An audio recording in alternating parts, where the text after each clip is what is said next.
Krásný dobrý den. Dneska se podíváme na to, jak se dají automatizovat přihlášky od přihlášení účastníků až po přijetí na vaší akci. Využíváme k tomu náš systém přihláškový systém.cz a právě se nacházíme v jeho administraci. Cílem dnešního videa je si projít jednotlivé kroky a jednotlivé oblasti systému, jak vlastně celý ten proces můžete zautomatizovat, jak se dá přihlašování vám a hlavně vašim zákazníkům usnadnit a urychlit. Začneme tím, co je nejvíc nadřazeným u nás všemu, a to je právě subjekt.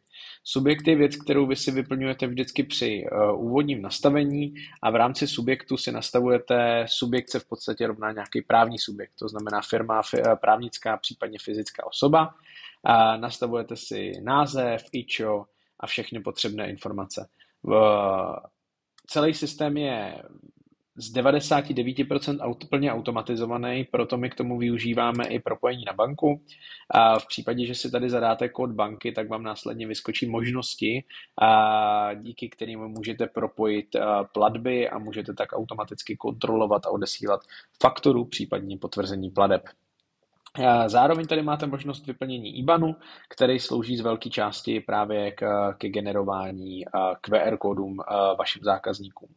A tady v poslední části, v případě, že u nás využíváte náš doplněk měny, tak můžete mít více účtů v oddělených měnách a pro každý účet vygenerovat jiný variabilní symboly, jiný QR kódy a tak, aby se vám to dobře pracovalo i následně v účetnictví. Během 20 minut dál projdeme systém, jak si ho úvodně celý nastavit, vypíchneme ty nejklíčovější věci a pokud by vám něco chybělo, tak se na nás buď obraťte, my vám to rádi doplníme, anebo se podívejte na některé z našich dalších videí, které už jdou více do detailů jednotlivých problematik a oblastí. Po nastavení subjektu se dostaneme hnedka ke správě projektu.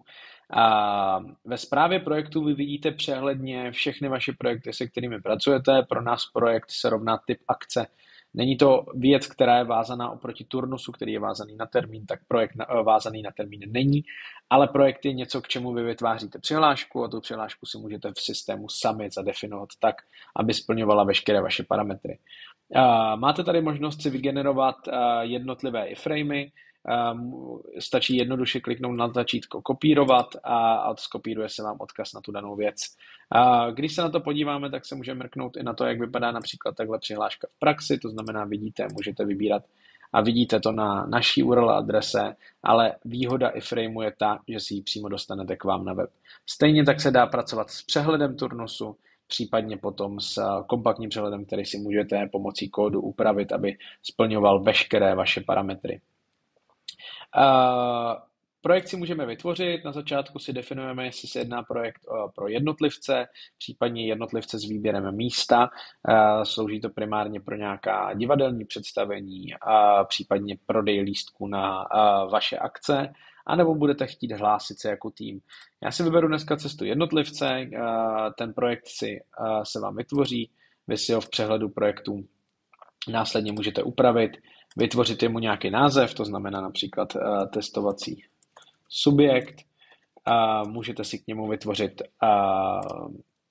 popis, můžete nastavit nějakou hodnotu variabilního symbolu, můžete nastavovat, jestli se bude počítat splatnost vlastně u faktur nebo nebude, zase následně se k tomu dostanu. V případě, že zase využíváte náš doplněk docházky, tak můžete přes něj evidovat i docházku. Tady je v tomhle profilu aktivní, ale je to věc nadstandardní, kterou vy si můžete u nás ale taky využít a můžete evidovat docházku vašich účastníků, nastavit si logo projektu, turnus, případně všechno umíme měřit dneska přes GTM, anebo nastavit si jednoduchou thank you page. Máte tady možnost projekty duplikovat, případně projekty odstraňovat. Já ho dneska odstraním, protože jsem si tady už připravil svůj testovací, kde máme zobrazenou i jeho přihlášku, kterou, jak říkám, na web ji můžete dostat právě pomocí skopírování iframeu a vložit si kamkoliv na web. A následně ta přihláška může vypadat například takto. Máme založený projekt a hnedka se můžeme projekt rozbalit a vehnout se do detailního nastavení projektu. Jako první si nastavujeme turnusy. Opět vezmu si už některý z vytvořených turnusů, definujeme si název toho turnusu, a případně s jakou máme pracovat cenou v té daném turnusu, jestli chceme ve fakturách zohledňovat například DPH, případně pokud vybíráte od zákazníků zálohy, tak se tomu dá zohlednit potom do zálohových faktur, případně se to dá do e-mailové komunikace vložit jenom jako částka, můžete si nastavit, případně ta částka může zůstat prázdná. Nastavujete si kapacitu, velmi důležitá a klíčová věc u nás v systému, a spolu s povolením náhradníků, abych to ukázal v praxi, tak v případě, že vy si nastavíte kapacitu 30 a přihlásí se vám 30 účastníků, tak do té doby turnus svítí jako neobsazený. Odchází komunikace, ve které vy budete posílat zákazníkovi informace o platbě, informace k akci, informace o zálohách a tak dále. A v případě, že máte povolené náhradníky a už se hlásí 31. účastník, tak v tu chvíli se vám za ten turnus samo automaticky dopíše pomlčka náhradníci a bude mu odcházet oddělená komunikace. K sekci komunikace se tady dostanu, vidíte ji tady v levém sloupci v systému, dostanu se k ní a podíváme se na ní více do detailu. Můžeme si vytvářet nějaké, upravovat promokódy.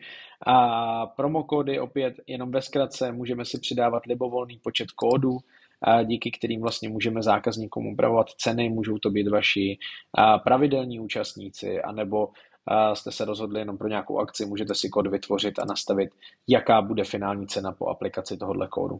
Můžete zadávat popis, který následně můžete v přihláškovém systému zobrazit, případně nastavovat datum, ve kterém se akce koná.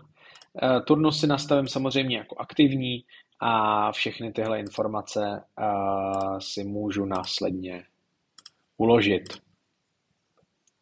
Mám nastavené turnusy a pokud si to chci dostat ještě na nějaký všeobecný přehled, tak tady vidím, že mám nějaké zadefinované informace, které jsme nyní vyplnili. Tady si můžu nastavit nějaké prodejné, volitelné položky. Dneska vidíme, že já tady mám nastavené tričko, které má nějaký systém sbírání velikostí. Můžu se klidně podívat víc do detailu. Máme ho nastavený vlastně ručně, je to kompletně modifikovatelné pro zákazníka, vyplňujete cenu, můžete sbírat počet kusů a následně ta cena se umí přičítat k ceně celého toho projektu.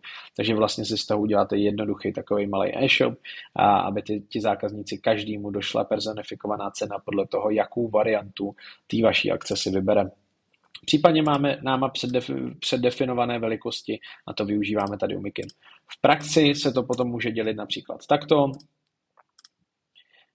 kde vidíte, že to vizuálně vypadá trošičku jinak. V tomto případě vy můžete třeba odlišovat velikost, že velikost L znamená, že zákazník si za to bude muset připlatit třeba 100 korun navíc, kdežto tady máte jasně předdefinované a všechny stojí stejně.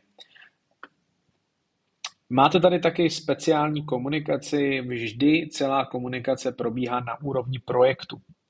V případě, že byste pro tento turnus z jakéhokoliv důvodu chtěli odlišit typ komunikace, tak můžete pro automatizované vlastně komunikace vybrat jiný druh té komunikace, aby neodcházela stejná jako na zbylé třeba 4 turnusy. Vrátíme se zpátky k turnusům. Turnusy máme zadefinované, je jednoduchá funkce drag and drop, kdy si ty turnusy můžu jednoduše poskládat dle libosti. Slouží to primárně k tomu, když potřebuji některý z těch daných turnusů třeba vyprodat, tak ho můžu posunout nahoru a naopak s těma turnusama můžu pohybovat libovolně. Když se dostaneme na veškerý přehled přihlášek, jak s přihláškama v našem systému pracujeme, tak tady máte jednoduchý dashboard, který si můžete dle libosti upravovat, můžete si pole skrývat,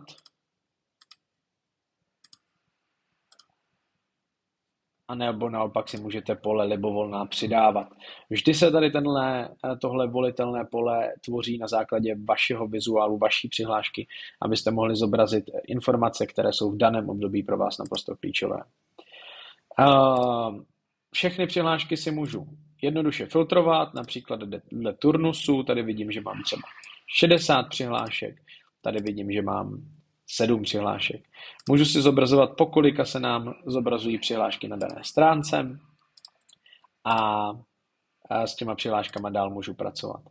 V momentě, kdy se označím, tak tady vidíte pole dodatečný e-mail, slouží k tomu, když byste například tomuto zákazníkovi chtěli poslat nějakou komunikaci, tak můžete doplnit ještě jeden e-mail, na který to odejde také. Je to z toho důvodu, když maminka zadá kontakt na tatínka a chce to poslat i na e-mail maminky, v tu chvíli vy vyplníte tady tohle pole a máte možnost odeslat e-mail oběma. Jednoduše kliknu komunikace označeným, vyberu komunikaci, můžu případně nastavit čas, kdy se ta komunikace odešle a kliknu na odeslat. Automaticky se odešle zákazníkovi. V tomhle přehledu máte možnost si vytvářet různé exporty, ať už to jsou exporty merčových věcí, vyhodí vám to Excel se všema věcma, které třeba potřebujete dát do výroby, export faktur, export souborů, export přímo všech těch informací, které jsou pro vás klíčové, tak si vytvoříte jednoduše export, který si můžete stáhnout nebo zobrazit jenom nějaký přehled. Každou přihlášku je možné si otevřít, vidíte v ní její detail, to znamená vidíte přehled, co zákazník vám vyplnil, jestli má objednaný nějaký merch v případě, že ho sbíráte, jestli má zaplaceno, pod jakým variabilním symbolem, kdy zaplatil, případně když platí částečně, tak se vám tady propisuje, že platí dneska zaplatil 100 korun, zítra 100 korun, před týdnem 100 korun a postupně se vám ta cena sčítá. Tady vidíte, že zákazník je kompletně zaplacen v levém sloupci. Vidíte, kde jsme přihlášku přijali. Vidíte, jestli vám tam zákazník nahrál nějaké soubory. Zase se v další fázi videa se podíváme, jak se dají nahrávat soubory. Je to velmi jednoduché. A tady vidíme historii komunikace, kterou komunikaci jsme zákazníkovi odeslali a která mu byla doručena. Můžu ze zákazníka vytvořit náhradníka, případně mu s tím poslat nějakou komunikaci, například nakonec jsme se rozhodli vás nevzít. Pojedete třeba příští rok, můžu mu ji odeslat, v případě, že zase vytvořím z něho náhradníka, tak se mě to kompletně celý změní v náhradníka a vidím, že je náhradník. Najednou podívám se do komunikace a vidím, že se mu odeslala zpráva. Já si ho pozvu pro svoji potřebu zpět. Mám tady možnost u něj udělat částečnou úhradu. Částečná úhrada může být i minusová, to znamená například, když já dám minus 10, tak uvidíte, že vlastně již není zaplaceno, ale má zaplaceno pouze nějakou omezenou část. V případě, že bych teďka chtěl potvrdit kompletní platbu, tak dám potvrdit platbu. A zase na to je navázaná komunikace. Můžete automaticky zákazníkovi posílat například fakturu, kterou si jednoduše v systému vyjedete. Můžete si ji stáhnout a vidíte, jak faktura vypadá a vidíte, že je plně uhrazená. Tyhle faktury se dají propojovat s naší komunikací, slouží to k tomu, aby byste nemuseli potom už nic ručně dělat a každému zákazníkovi při daném stavu odešlo všechno potřebné. Máte možnost přihlášku editovat, případně máte možnost přihlášku jednoduše stornovat, tak aby když ji stornujete, tak vám přihláška propadne do stornovaných přihlášek a vidíte všechny stornované přihlášky. Je možnost přihlášku vzít a přihlášku vrátit zpět. To je všechno tady k tomu zásadnímu a hlavnímu jakoby dashboardu, se kterým můžeme pracovat. Vidíte, že pod každým zákazníkem máte vytvořenou zálohovou fakturu. Teď ji nebudu stahovat, případně tady máte vytvořenou i zálohovou fakturu pro čistě zálohu, protože bychom tam chtěli pracovat s zálohou a v případě, že potvrdíte platbu, tak se vám vytvoří faktura neboli daňový doklad. Vrátíme se zpět na všechny přihlášky a překročíme do sekce plateb, kde máte přehledně znázorněný všechny vaše platby, které vám dorazily, nedorazily, kdo má zaplaceno, nemá zaplaceno. Zeleně se vám automaticky vlastně zobrazují platby, které jsou uhrazené, červeně, které nejsou uhrazené. Můžete tady filtrovat, jak ano, ne, tak případně částečně uhrazené a automaticky se vám tady dole sčítá, abyste věděli, kolik zhruba peněz byste v současné chvíli třeba ze zaplacených měli mít na účtu. Platby můžete synchronizovat pravidelně jednou za 12 hodin. Děláme automatickou synchronizaci. Pokud byste potřebovali častěji, stačí kliknout na tlačítko synchronizovat platby. Vrhneme se na další sekci, což jsou tady bankovní transakce. Ty vysvětlím přímo v dalším videu bankovním transakcím, tak pokud by vás zajímaly více a je to rozšířený vlastně doplněk k platbám, tak se určitě můžete mrknout na to. Když se vrhneme na naprosto stěžejní věc našeho systému, tak je to automatizovaná komunikace, která slouží jak k automatizované komunikaci, tak i k nějaké obecné komunikaci, kterou posíláte třeba před akcí a chcete vašim účastníkům sdělit klíčové informace. Můžu si vytvořit novou komunikaci, kterou si nastavuju, v jakém jazyce chci, aby ta komunikace byla odesílaná. Tady pro tenhle účet máme nastavenou pouze češtinu, ale dneska používáme až 5 jazyků, ve kterých můžete e-mailovou komunikaci posílat. Můžete si vybrat buď některé z automatizovaných komunikací, anebo takzvanou obecnou zprávu. Obecná zpráva je ta zpráva, kterou vy budete posílat tak, že si přijdete do přihlášek, vyberete si danou přihlášku, dáte operace, komunikace označeným a informaci jim pošlete. Kdežto automatizovaná komunikace, například potvrzení přijetí přihlášky, odeslání dojde vždy, když někdo vyplní přihlášku a vy mu budete chtít poslat novou informaci, potvrzení, cokoliv. To stejné, ale v případě náhradníků potvrzujeme storno, přijetí platby, přijetí zálohy, přijetí částečné platby, připomínka platby, anebo na upozornění na to, když chcete potvrzovat zákazníkům, že dorazili na tu akci, dítě vám chodí pravidelně na tréninky, naskenuje si QR kód, že na tom tréninku je a rodičům dojde informace, vaše dítě se účastní našeho tréninku, nemusíte mít o něj strach. Nastavíte si předmět mailu, nastavíte si obsah mailu a tady vidíte, že nově umíme i možnost pracovat s SMS-kama, to znamená, vy jste schopen si pracovat s tím, že s každou tou komunikací může odejít i zákazníkovi SMS-ka v případě, že vám vyplnil telefonní kontakt. SMS-ky se platí mimo provoz systému, každá SMS-ka stojí na základě vybraného tarifu určitý obnos peněz, ale můžete s ní pracovat a je to nějaká nadstandard. Pokud to nevyplníte, tak SMS-ka se nikdy posílat nebude. Máte tady možnost využívat proměnné, tak, abyste ten e-mail dokázali zákazníkům co nejvíce personalizovat a personifikovat tak, aby to vypadalo, že se je posílán přímo jim a následně si můžete nastavit jako aktivní. Dodatečné e-maily opět v případě, že byste chtěli posílat někomu v kopii, chtěli byste se držet sami sebe v kopii, není to absolutně žádný problém. Pak vidíte, že máme komunikaci rozdělenou na 2 sekce, zase přes drag and drop si můžu posouvat libovolně, jak potřebuji. První je sekce automatické, pak je sekce obecné. Dělí se vám to stejně i tady, je to spíš věc pro lepší přehled, abyste věděli, se kterýma pracujete, se kterýma třeba pracovat nechcete. Ty, které nechcete, tak máte v sekci archivu. Ke každé komunikaci můžete přikládat přílohy. Přílohy buď můžete přikládat libovolně z vašeho počítače, anebo můžete přikládat generované. To znamená v případě, že u nás pracujete s doplňkem faktur a faktury využíváte, tak si můžete vzít fakturu a přidat ji k tomuhle e-mailu. V případě, že odejde tenhle e-mail, tak se každému zákazníkovi vytvoří unikátní generovaná faktura. Teď ke komunikaci. Důležitá věc, ke které se dostaneme nyní, je nastavení vůbec toho, jak ta celá přihláška bude vypadat. Vidíte, že každá ta přihláška vypadá v podstatě jako unikátně, je nastavená vždycky tím daným zákazníkem a sbírá informace, které ten daný zákazník zrovna sbírat potřebuje. Na začátku máte možnost se vrátit k tomu, co jste nastavovali úplně, když jste systém spouštěli, jestli se jedná o přihlášku pro jednotlivce, případně pro týmy, případně jednotlivce s místem. Mění se následně lehce jádro té přihlášky, na základě kterého stavíme. Tady vidíte, že zrovna v tomhle typu přihlášky následně vidíte místo turnusu tenis, ale když bych tady tohle pole smazal, tak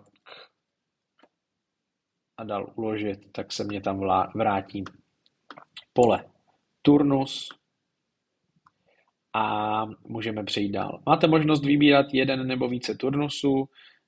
Umožňuje to, když byste chtěli vašim zákazníkům dát možnost přihlásit se na více než jeden turnus, tak si v podstatě ten zákazník může vybrat těch turnusů libovolný počet. My budeme chtít pracovat dneska s jedním. Máme to rozdělené na nějaké pole, které zase přes drag and drop si můžete libovolně skládat tak, jak vám vyhovuje, můžete zobrazovat fakturační údaje, můžete zobrazovat údaje pro zákonného zástupce, to znamená, když já si zobrazím přihlášku, tak vidíte, že já tady mám informace pro zákonného zástupce, které má vyplnit. Tady máte náma nějaké předvolené pole, které stačí jednoduše si nastavit jako zobrazený, nezobrazený, povinný, nepovinný. Když dám nezobrazený, tak se vůbec přihlášce nebude zobrazovat. Tady se dostáváme právě do toho, v jakých jazycích dneska komunikujeme. My máme nastavený v tomhle účtu, že chceme používat měnu česká koruna a euro a chceme pracovat například s těmahle 4-5 jazykama a chceme pracovat s těmahle 2 měnama. Automaticky dáte uložit a hnedka se vám v tom systému změní na to, že máte vlastně všechny jazyky, které je potřeba a máte možnost zákazníkům veškeré věci komunikovat ve vybrané měně. Já si to pro usnadnění vypnu, nechám si to v české koruně a pouze v daném jazyce. Tady vidíte, že si můžete doplňovat překlady, když by vám něco nesedělo. Všechny pole jsou však přeložená. Máte možnost sbírat, nahrávat soubory, slouží to k tomu, že každý zákazník má vytvořenou unikátní landing page, přes kterou vlastně může se dozvědět, co vyplnil a můžete mu vlastně umožnit, že vám může nahrát bezinfekčnost, GDPR, veškeré potřebné informace, případně umíme i při vyplnění přihlášky. Když bych to teďka dal jako aktivní, při přihlášení,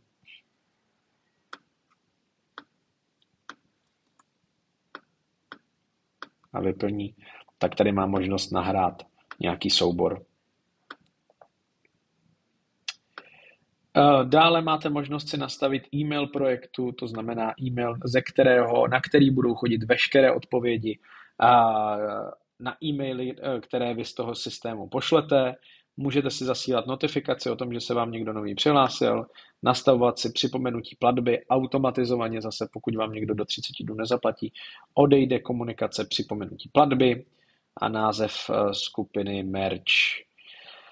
Proto, aby jsme byli schopni přihlášku nastavit v podstatě tak, jak zákazník potřebujete, tak vidíte, že tady máme nějaké předvolené informace, tady je vybrané pole pro zákonného zástupce a všechny tady ty další informace si zákazník volí sám. Máte možnost si tady přidat volitelná pole. To pole si nazvete nějak, vyplníte si, jestli chcete jenom, aby bylo ano, ne, případně vybírali z nějakých hodnot, případně ta hodnota, že by měla ovlivňovat cenu, nebo že daná hodnota je třeba limitována, například děláme fotbalové kempy a máme prostor pouze pro 10 brankářů, to znamená, já si vyberu, že v případě, že bude 10 brankářů, v případě, že bude limit je 10 a brankář. V případě, že se naplní hodnota pro brankáře, tak následně hodnota zmizí a už se budou moct hlásit jenom hráči. Nastavujete si velikost, vždy nastavujte 12. Znamená to vlastně celý řádek v té přihlášce, to znamená tady je 6 a tady je taky 6. Nastavujete si pořadí, povinnost toho pole, jestli to chcete pole zobrazovat. Najednou vám to pole přibylo a když se zase podíváme do přihlášky, tak hned vidíme, že se nám v přihlášce přidalo další pole test, kde vybírá hodnotu brankář.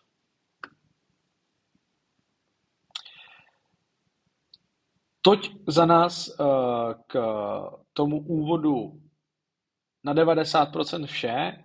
Podíváme se dneska už jenom na přehled, to znamená, vidíte tady nějaký jednoduchý dashboard, ve kterém můžete vlastně se prokliknout na jednotlivé turnusy, v těch turnusech dál filtrovat, anebo máte celkový přehled toho, kolik máte přihlášených, kolik máte zaplacených a tak dále.